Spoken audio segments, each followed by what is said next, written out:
Morning dear students. आज मैं आप लोगों का पाठ 5 शुरू करने जा रही हूँ हिंदी लिटरेचर में, जिसका नाम है दोस्त की पोशाक। दोस्त आप लोग जानते हो क्या होता है, और पोशाक का अर्थ होता है कि जो ड्रेस आप जिसको ड्रेस बोलते हो तो उसको हम पोशाक भी बोल सकते हैं, ठीक है ना। तो उसके लिए पोशाक शब्द इस्तेमाल किया गया है कि दोस्त की पोशाक, यानी कि दोस्त के कपड़े, दोस्त का ड्रेस। इसमें बताया गया है आपकी इस पाठ में कि इसमें नसीरुद्दीन नाम का एक चरित्र है, मतलब एक व्यक्ति है जिसका नाम नसीरुद्दीन है और उसके दोस्त का नाम है जमाल साहब। तो जमाल साहब और नसीरुद्दीन काफी समय के बाद में एक दूसरे से मिलते हैं, मिलकर बहुत खुश होते हैं और बातें करते हैं साथ में बैठकर।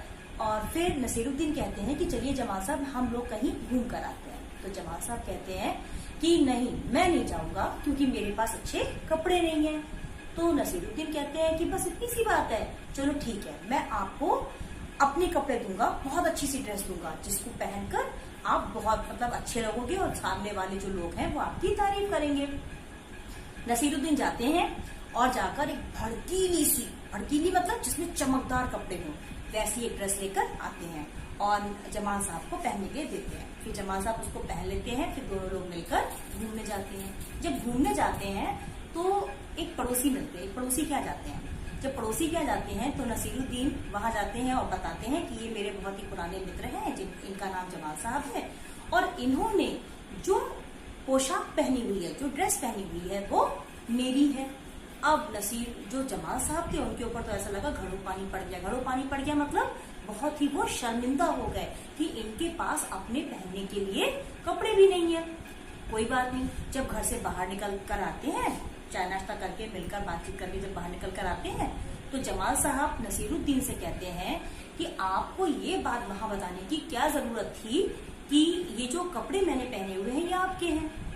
बोले कि ये बात आपको नहीं बतानी चाहिए थी। तो नसीरुद्दीन ने कहा कि अच्छा ठीक है, अब मैं आगे जब हम लोग दूसरी जगह जाएंगे तो मैं ये बात किसी को नहीं बताऊंगा। फिर बच्चों क्या होता है कि वो आगे घूमने जाते हैं। आगे बढ़े तो फिर उनको एक मिलते हैं हुसैन साहब। हुसैन साहब मतलब एक रह रहे होते हैं, उनके मित्र होते हैं, उनके घर मिलवाने ले जाते हैं और कहते हैं ये जमाल साहब है और ये मेरे बहुत पुराने मित्र हैं और इन्होंने जो पोशाक पहनी हुई है वो इनकी अपनी ही है। मतलब वहां पर भी वो ये बात बोल देते हैं, वहां पर ये नहीं कहते हैं कि ये मेरी है, ये कहते हैं कि ये जो पहनी हुई है पोशाक ये जो है इनकी अपनी ही है।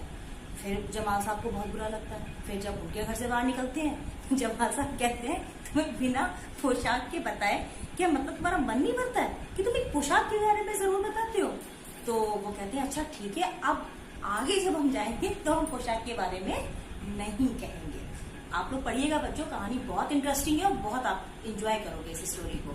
फिर जब और आगे जाते हैं तो एक पड़ोसी और मिल जाते हैं, फिर उनसे भी वो परिचय करवाते हैं और कहते हैं कि ये मेरे बहुत पुराने मित्र हैं, इनका नाम जमाल साहब है और पोशाक के बारे में कुछ ना कहना ही ठीक है। मतलब वहां पर भी उन्होंने अपना ये वाक्य दोहरा दिया।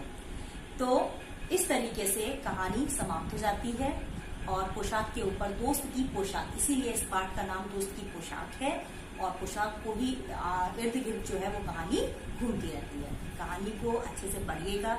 जिस तरीके से मैंने आपको ये स्टोरी आपको सुनाई है ठीक ऐसे ही ये स्टोरी आप लोग अपने घर में सुनाइएगा, जिससे आपको जो इसकी कहानी है वो अच्छे से याद हो सके। रीडिंग करोगे बच्चों आप लोग तो जो भी कठिन शब्द हैं जिनको आप लोग लिखने में इमला में आप मिस्टेक कर देते हो, गलतियां कर देते हो, तो उनमें आपके सुधार आएगा। कुछ कठिन शब्द मैंने यहाँ पे लिखे हुए हैं जिनको पढ़ते समय आपको जब आप पाठ की रीडिंग करोगे तो आपको परेशानी होगी, तो उसको उच्चारण करके बता रही हूँ।